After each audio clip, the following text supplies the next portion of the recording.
Hey everybody, welcome to Away Games, a Chicago Cubs podcast. This podcast is hosted by two comedians who are not in the same room right now. We are on about half a country away from each other, which feels as far as the Cubs are from first place now, even though it's 2.5 games. My name is Kevin McCaffrey. I'm here with, believe it or not, Adam Amawala is here. What up? Hey, I'm going to go to all three games at Citi Field this week. Dang, do I sound excited? You do. Yeah, you sound real friggin' psyched. And I'm going to be at 1. I'll be at Wednesday's game. Which still feels like too many. I don't want to go. I don't want to go. I appreciate, like, you have brought, and followers of this podcast know, who can follow us at Away Games Pod on Twitter and Instagram. They know you have an excellent record. They say, pitcher wins are outdated. Well, fan wins, you're throwing a complete game every time you go, and you are like an old school, like 20-game winning style pitcher. Oh, yeah. I mean, what is my baseball fan F-WAR? Yeah, I mean, pretty high, because you went undefeated last year. I did. With a lot of games. Mm-hmm. And this year you were undefeated for a while, and then we hit St. Louis, and... oh, man. So point being, the fact that you're going to all three games, I think, is a selfless act. And yes. Hopefully that swings it around for this team. Because as we speak right now, or go ahead. Sorry, were you going to say something? No, I was going to say I'm looking at the Cubs schedule right now. I will be at like 5 of their next 8 games. Okay, shit. What are the other ones you're going to? I'm going to be in Chicago this coming weekend, and so I'm probably going to be at the Sunday game against the Brewers, and then also, for sure, the Tuesday night game against the Mariners with Ken Schultz. Oh, that's great. Cool. Friend of the show, friend of the pod, Ken Schultz, at Ken Schultz _. That's all great. And is this the weekend you're doing stuff with the Cubs musical? With Miracle? Yes. Musical? Yeah, let's start with that. Let's start with something fun, because otherwise this is going to be just a bummer episode. This week fucking sucked, dude. Yeah. So if you've listened to our podcast, you know that we interviewed Bill Marovitz, who is the producer of Miracle, the Chicago Cubs musical, which is playing at the Royal George Theater in Chicago through Labor Day. I don't know if they've extended it, but it's definitely through Labor Day. And when we had him on, he told us, hey, if you guys are in Chicago before it closes, reach out to us and we'll hook up the VIP treatment. And sometimes that's just something people say. But I ended up booking a trip out to Chicago for this coming weekend. And I reached out to the PR person for the show. And she got back to me very quickly and was like, hey, I can definitely get you tickets for the show. And also, would you be willing to be our special guest to lead us in the 7th inning stretch during intermission? So this coming Saturday, August 31st, on the evening show, which I think is at 7 o'clock, if you're there, unless I get bumped by a Cub, which would be much cooler, honestly, yes. I, Adam Amawala, will be, I guess, the very low-level celebrity guest to sing the 7th inning stretch at this musical. I love it. It's pretty cool. Yeah. It's very cool. It is, and it's good, just like when a player gets drafted into the Cubs organization, they work their way up through Arizona, through Eugene, South Bend, Myrtle Beach, West Tennessee, and Iowa. This is basically like our dream. We're not going to play for the Cubs anymore, so the best we can do as performers, people in entertainment, is to get that 7th inning stretch at Wrigley. This is your basically shot on the farm at that. Mm-hmm. Totally. At a Cubs musical, Miracle the Musical, you nail it here. Hopefully the scouts are watching. Yeah. Yeah. So that is this Saturday at Miracle the Musical, 7 p.m. show. Adam Amawala. I'm gonna feel like a real fool if this doesn't actually happen. But as far as I know, that is gonna happen. And you may say that you're not gonna play for the Cubs, but I had a pretty good year in softball, and I feel like I could really be like a Luke Haggerty type, where I got maybe one more shot in me. Yeah, one more. Yeah, the rookie style. Mm-hmm. Totally. No, I'll keep hope alive for you. That's cool. I was just at a Top Golf simulator, and one of the things is a pitching speed thing. I rocked 73. That's pretty good. pretty good for, a 37-year-old who didn't even pitch in high school. I did that at the Fan Fest in DC last year. I think I got it up to like low 70s, nowhere near the strike zone, but I was throwing hard. Sure, but that's okay. You're intimidating the guys off the plate, and exactly. I looked like I was pitching for Clint Hurdle. Yeah. Yes, exactly. Just boiling with irrational hate on the mound. Cool. So that'll be fun on Saturday, and it is fitting that we've gone this far into the episode and not really talked about the Cubs playing baseball. I guess we've talked about the future baseball coming up this week. They're going up against 3 very good pitchers in New York that we're going to see. I believe it's Stroman, Syndergaard, and is it DeGrom? Yeah, I don't know what the order is, but it's definitely those 3 guys. Yeah. So. And the Cubs will counter with, I believe, Darvish, Hendricks, and Lester. I mean, that's, for me, man, one of the weirdest things. So this week has been not good. After the Cubs put together a 5-game winning streak, they got swept at home by the Nationals. It's the first time the Cubs have been swept at home since 2017, since I believe September 2017. Mm-hmm. So that's not good. And it's weird now because Lester has been on a bit of a rough streak for a while now. He had one really good game mixed in there recently, but he's been struggling. And basically, who was strong for the Cubs in the rotation at the beginning of the year? It's almost completely flipped now because I think, as you say, Darvish and Hendricks and Lester are going. Darvish and Hendricks right now, those would be the 2 guys you'd start in the first 2 of the playoffs. Would be Hendricks and Darvish. And Quintana has been great lately. He really wasn't helped at all by the defense, and he gave up really annoying soft contact.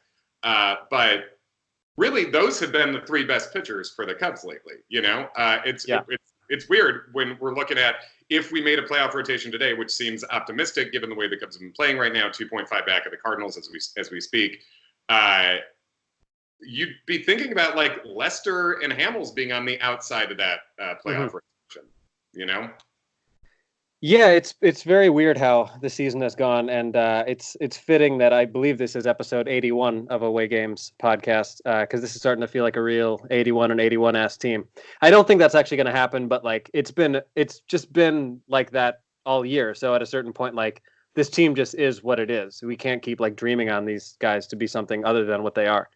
Right, and that sounds, like a trite thing people say all the time, but I do think this is the moment in the year where I've felt the most convinced that this team maybe can't be special, because now we've gone getting swept by the Nationals, who have had the best record in the National League since about May, about the end of May. So the Nationals have been great. They're a very good team. There's no shame in losing to them. But if you're a real contender, you shouldn't be getting swept at home by them at this point in the year. And what we've seen the Cubs do is kind of beat bad teams and then not be good against good teams lately. And that just, it just feels like, I don't know. It feels like a real, I watch wrestling. I'm a wrestling fan. There's a wrestler named Daniel Bryan and Vince McMahon. Yes. You got it. Basically, they would heckle. They would say, Daniel, you're just a B+ player. There's nothing wrong with that. You're a B+ player. They won't give him a title shot. The Cubs feel like a bunch of B+ players right now, is what this team feels like. Cusp of the playoffs, and it doesn't feel like much better. Well, and I got to tell you, I mean, yesterday, obviously, they lost, we're recording this on Monday. They lost in extra innings to the Nats, and that was frustrating for a lot of reasons, especially after being down and coming back multiple times. Schwarber with the big home run in the bottom of the 8th, and then just not being able to get it done. But had they won that game, I was prepared to still feel okay about the homestand, because ultimately you don't want to lose 2 of 3 to the Nationals, and Friday and Saturday were ugly, but you would still be walking away with a 4-2 homestand, which just objectively you have to feel okay about. Yeah, totally. No, I agree. And it is, and maybe it is a bit unfair for us to feel like that, since Castellanos comes just a couple of feet from basically ending that game. And on the positive side, and that swings kind of how we feel about everything here. But somebody tweeted, I forget who it was, that exact swing from Castellanos, that like exit velocity and launch angle, is a home run 79% of the time. Yeah. So great. I think it was Jordan Bastion, maybe. Yeah, I think I saw that stat as well. Really frustrating. And it was so great to see Schwarber do something he's been doing a lot the second half of this year and taking the ball the other way more. And there's a member of Cubs Twitter, I guess you would say, at the blog finds, a guy named Matt Clapp, basically did a lot of breaking down how Schwarber's been this year, how he's hit into some bad luck, and basically that he has improved this year, and he's a solidly above average offensive player. 30 home runs is tying his career high already, and I really love seeing him go the opposite way. I feel good about Schwarber in the box right now. It would have just been so much fun for that to lead to a win, but yeah, I mean, we're the Cubs are on pace for an 86 win year, and that's what it feels like, Yeah. And I don't think an 86. Yeah, I don't know that. I mean, 86 wins maybe gets you into the wild card game, but I don't think it wins the division. And the Cardinals have looked really tough lately. Yeah, and another thing is that, and this is I think almost as much as the results that just happened. Why I'm feeling more depressed about the Cubs now than I have all year is because this is a rough schedule to the end. The Cubs almost needed to have the cushion they had a week ago. Now, it was a week and a half ago. The Cubs were up 3.5 games, I think, was the case. Now they're 2.5 back. This is the Cubs have a really difficult closing kick to this season with almost no days off again. Right now we're looking at, so basically starting from today, right? So we're sitting here as we record this. It's on August 26th. The Cubs have 2 days off the rest of the season. The Cubs have September 4th off, a Wednesday, in between Seattle and Milwaukee, and then they don't have another day off until September 23rd, which is the Monday before the last week of the year. And in that span, the Cubs are playing, 4 games against Milwaukee. There's going to be 6 against St. Louis in the last week and a half. 2 of the last 3 series this year are against St. Louis. 7 games against St. Louis. So 7 of the final 10 games of this year are going to be against St. Louis. So that could.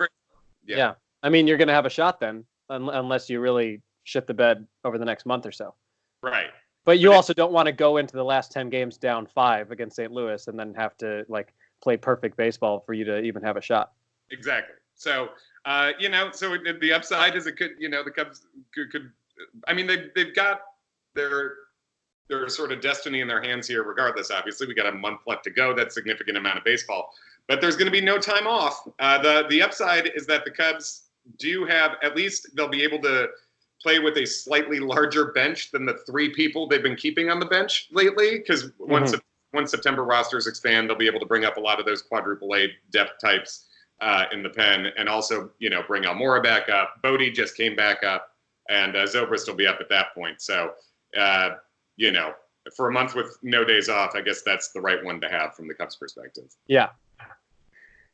Well, on that positive note, why don't you want to take a break for a sponsor? How about that?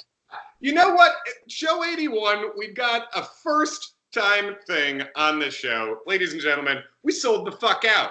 That's right. Away Games has a sponsor. Adam, tell us about it. And to be clear, we never said that we wouldn't sell out. We just didn't have offers to. Yeah, we always would love to sell out. Honestly, we'd love to sell out more. We'll sell out personally. We'll just plug whatever you want. Give us, just email us at awaygamespodcast. Yeah, we'll give you our individual Venmos, and you can tell us to talk about anything you want. Mm-hmm. We'll do it. Yeah, absolutely. But this episode number 81, is brought to you by Thrive Fantasy. What is Thrive Fantasy, you ask? Well, let's work on this voiceover talent that I've been honing.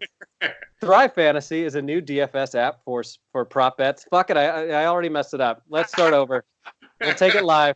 Hold on, I'm gonna nail this ad read, and we're not gonna cut any of this. Okay. All right.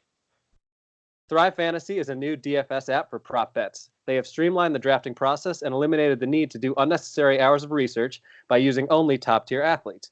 Instead of the traditional salary cap format, you build your lineup around a list of prop bets. For each contest, you need to choose 10 of the 20 prop bets plus 2 ice bets that protect you from any late scratches or postponed games. Each unique prop has an over and under point value assigned to it, and you will be rewarded that point value if that prop is correct. For example, will Anthony Rizzo have over 1.5 hits and RBIs in the game? The less likely the prop is to occur, the more points the choice will be worth, and you build your team score around the amount of correct props you select. Yeah. That was not great. That was not a great ad read, but you know what? No, I think you did pretty well, and I think what people understand about this specific app is this is for legit like fantasy competitors. People who know what the hell they're doing. This is not for the casual better. Right. If you're into daily fantasy, if you're a gambler, I'm a gambler. I'm addictive. I have problems, but it's fun, and it's not a problem when I win. This is for people like that. If you really know what's up, if you know your sports, you know your daily fantasy, you know your gambling, this is a good app to get in. Absolutely. And when you sign up and you use the promo code awaygames, you will receive an instant $10 bonus with your first deposit of $10. So how about that? Look at that. I mean, that's already a profit. That seems right to me. Yeah, exactly. So Thrive Fantasy, check it out. We will post a link to it, and once again, promo code awaygames to get some free cash. There you go. Mm-hmm. And I guess as far as the news things from this week, one thing to mention is the prop bet example there about Rizzo over 1.5. Probably you wouldn't take the over on that because it looks like his back's acting up. Again, he had to come out of games today. As part of this absolute hell week, and Anthony had to come out of the game, and then Ian Happ ended up playing first the next day and looking pretty good over there. He actually did, yeah. I was surprised to not see Caratini there and Lucroy catching, but yeah, I feel like Happ played fine. Yeah, and liking to see Happ's bat in there. But yeah, I mean, this is Rizzo obviously had kind of a long run of a power outage, from like July until very recently. Then he popped a couple balls over the fence pretty quick. But one thing that I think is, I think it's a weird discussion to think like who is the most overlooked or underappreciated player on this team, on the Cubs. But I think it's weirdly one of two of the three most famous guys. I think you'd have to say it's either Rizzo or Bryant. Because I would maybe vote for Rizzo there, who people don't seem to understand. He has his career high OPS this year, right now. He's been great the whole time. This might not be true after the last at bat he took. It was close, but OPSing over 930 for the year. Even with that long power outage, he's managed to keep getting on base at a great rate, playing Gold Glove defense as always, and he has had a back that's acted up on and off over the last couple of years. I haven't really seen any new news. Basically, Madden said Rizzo felt pretty optimistic, but we've heard that before too. Well, I think in terms of talking about Rizzo and Bryant, I think if anything, it's like Rizzo just isn't talked about, and Bryant is actually talked about negatively, which is even more insane. Yeah, that's true. Like people, yeah, right. Rizzo is just like assumed, kind of, and people weirdly seem to have specific beef with Chris Bryant sometimes, just anecdotally, right. And it's like the guy's a genuine superstar. So yeah. Yeah. So other than that, over the past week, I mean, the Giants series was great. And so there was definitely some weirdness there. And again, I mean, 3 games that the Cubs certainly could have lost. I mean, they won the first game by 2 and the second and third games by 1 in very different manners. You had the crazy 12-11 game and then the 1-0 game.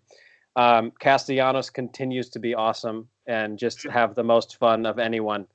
I love that gif of him celebrating on that Bryant go-ahead home run like that. If you could like bottle that energy and spread it around the entire organization, I feel like, and I'm not saying like guys aren't trying or they don't care, but he's just been like, I think you can tell that he's somebody who really cares about winning, and it was probably really getting to him to be on a terrible team. And he seems to be just really like relishing every minute of being on the Cubs. So, we may be talking off-season stuff sooner than we'd like to this year, and I hope Castellanos is a part of that discussion. Yeah, I do.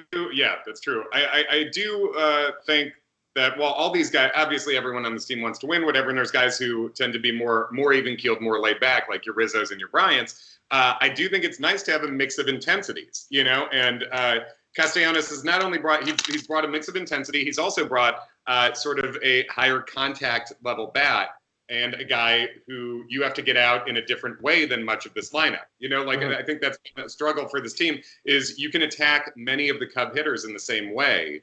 And I think it's nice to have a guy who's a little more free swinging in there, who makes a lot of contact and is dangerous right in the middle of that lineup. So that's been fun. Also, I did want to mention, of all the maddening games in the past week, maybe the one that pissed me off the most was the game where Ian Happ took a sure thing walk with the bases loaded, and umpire Vic Carapazza called him out on the widest pitch he called for a strike all day. Called him, and that would have been a run scored and the bases loaded. That absolutely could have flipped that game. He threw out Ian Happ immediately, also because Vic Carapazza, I'm reading right here, is a little bitch. So he that just came in through the wire, and my favorite part about that game, and I saw this from our friend at Sarah Sanchez tweeted it. Or at Sarah Sanchez. Her name is Sarah Sanchez. Her Twitter is, I believe, is it at BCB Sarah, I believe? Let me see. Sounds right. At BCB_Sarah. Sarah Sanchez tweeted that during that game, the recovering from injury Wilson Contreras got thrown out, yelling from the dugout. He got thrown out of the game. He's not even active, and he got because speaking about how intense Castellanos is, that's what Wilson brings to the table too, and he got thrown out without even playing while Madden was in the dugout reviewing Ian Happ's striking out on ball 4, basically. Yeah, it's a frustrating one, and I don't really even know what to say about it that hasn't been said. I mean, the Cubs got a call their way yesterday that was like a clear strike 3 that went against the Nationals, and it's not even that I don't understand that it's a hard job and that these guys are going to make mistakes. It's just the fact that they don't seem to ever apologize or be accountable for it, and their willingness to hear somebody tell them, "Hey, you got that one wrong," is like less than 0.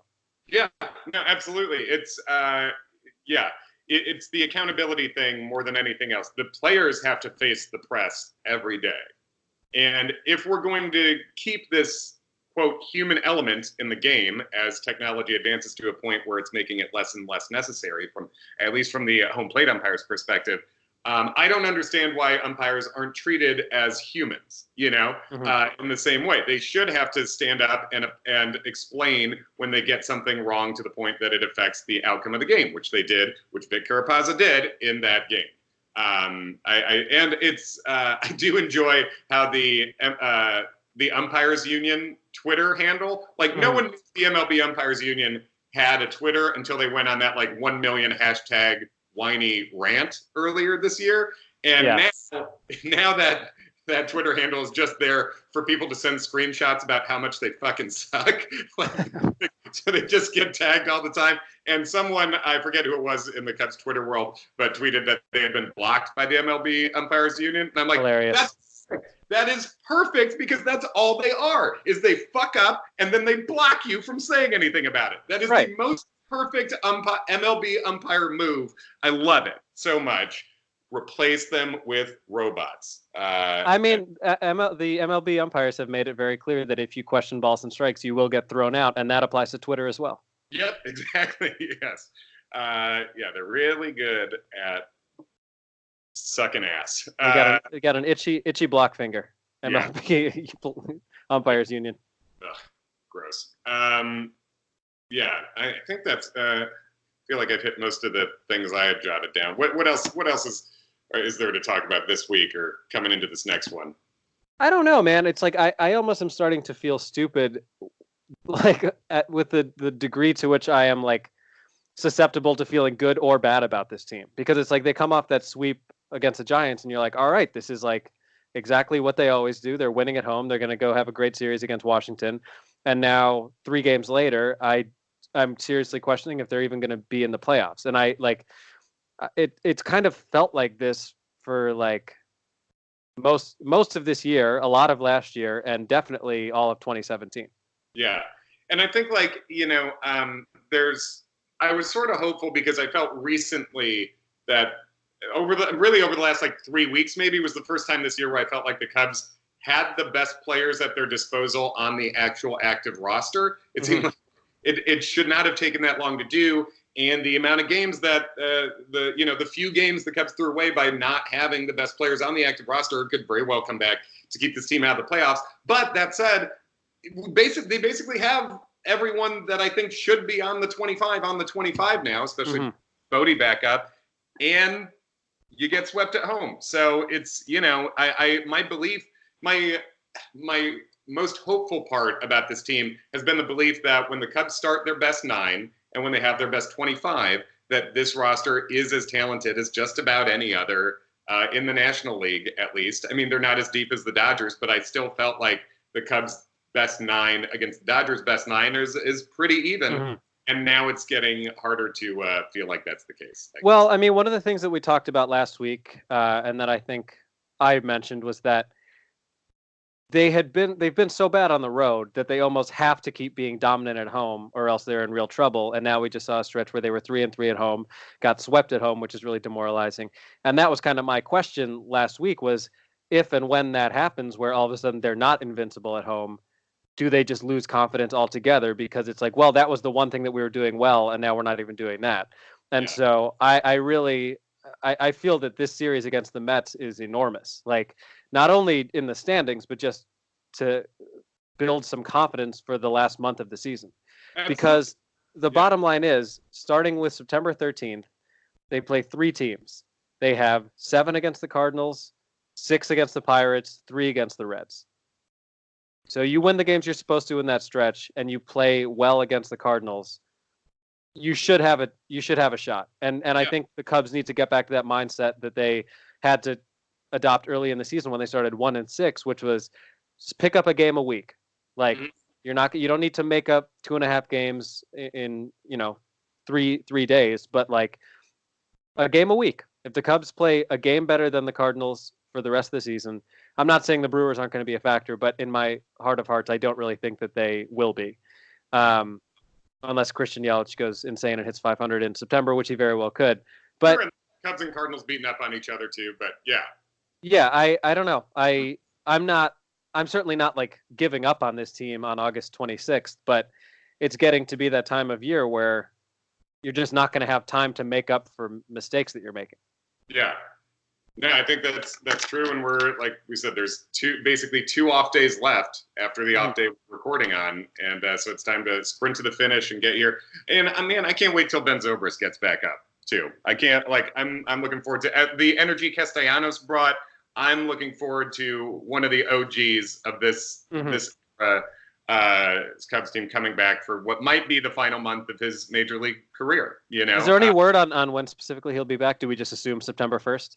September 1, I believe, is the plan. Yeah. Barring anything else unforeseen. Well, I look forward to seeing him at Wrigley. If I'm at that game on Sunday, that would probably be the return of Ben Zobrist. So, man, that should be great. I'm looking forward to that ovation and hopefully him helping start stuff off. If anyone is in the New York area, you could go holler at us at awaygamespod on Twitter or Instagram if you're going to be there. Adam's going to be bravely at all 3 games. I will be there on Wednesday.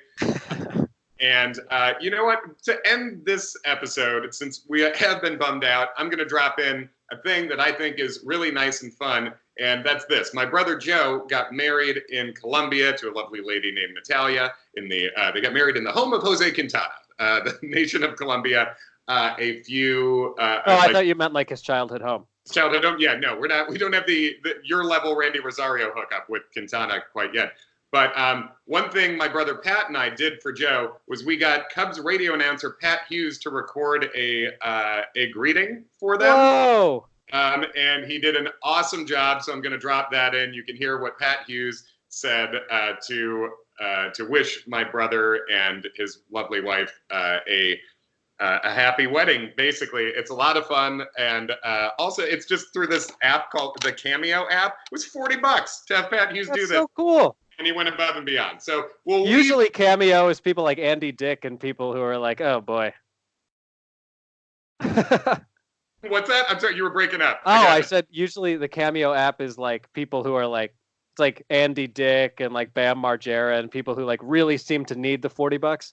Pat Hughes, I think, is just enjoying himself. And I guess since you paid for it, that doesn't mean that the congratulations wish for your brother and his new wife had to be sponsored by Nuveen. But no, it didn't have to be, but it was.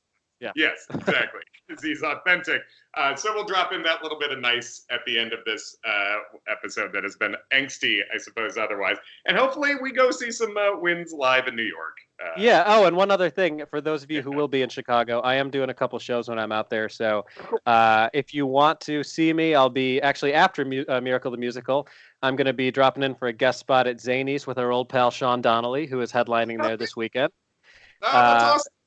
Yeah, and then on Sunday, the September 1st, I will be at the Annoyance Theater at 9:30 for I believe they're called Matt Damon Improv. So doing a stand-up set on an improv show. Oh, that sounds great. Go see Adam in Chicago this weekend. Any number of places at Miracle the Musical, at the Annoyance Theater, or at Zany's with Sean Donnelly, which will be Sean's fantastic. That'll be a awesome top to bottom show. Or at Wrigley. Or at Wrigley. Wrigley yeah, too. Yeah. A lot of places to catch Adam this week. That's nice. We'll see what my mood is like after these 3 days in at Citi Field. Yeah, this week I'm only catchable drunk Wednesday, Citi Field. That's it. That's my only booking. Cool. All right. Well, we'll see you out there, guys. Let's have a good week. Hey, Joe and Natalia. How you doing? It's Pat Hughes, radio announcer for the Chicago Cubs. I understand you have a very big day coming up. I was contacted by Kevin and Pat, and I'll just read what it says, and then I'll try to come up with something regarding the request. This could be fun. It says, Joe and Natalia are marrying in Colombia. We are all huge Cub fans. They'd love to have a Hughes call for the big day. Anything Cubs-ish is great. They're on their feet. Well, anyway, let's see how this goes, okay? So Joe and Natalia are getting married in Colombia. This is a very big moment. As a broadcaster, only one of the biggest moments since I had a chance to say, the Chicago Cubs win the World Series. But the McCaffrey-Ruiz marriage is on the air. We think it's going to be a great association. Best wishes to Joe and Natalia. And who knows? The Cubs are in first place right now on a roll after sweeping Milwaukee.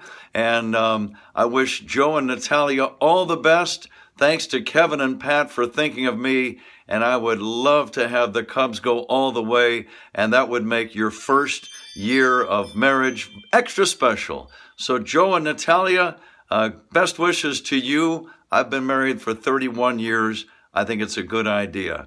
Kevin and Pat, thanks for thinking of me. Thanks to all of you. One more thing. Go Cubs!